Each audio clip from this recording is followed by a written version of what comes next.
wawili tena ni mwili mmoja. Wewe ni wangu kweli na mimi ni wako Jogo.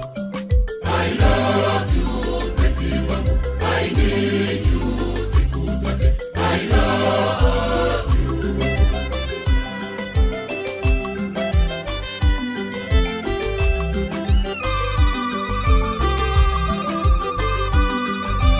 Kama umezi yake mama yetu Maria, ahadi yetu sasa kweli imetimia.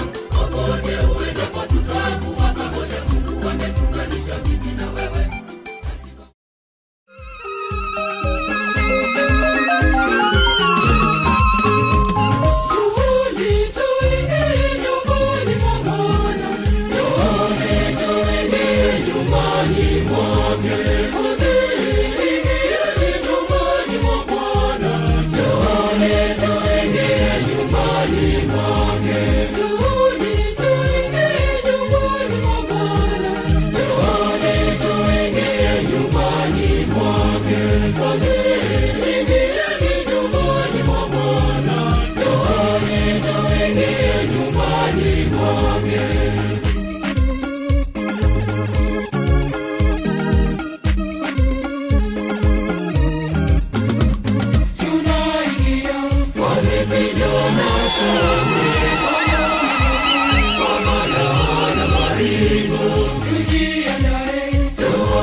Pamoja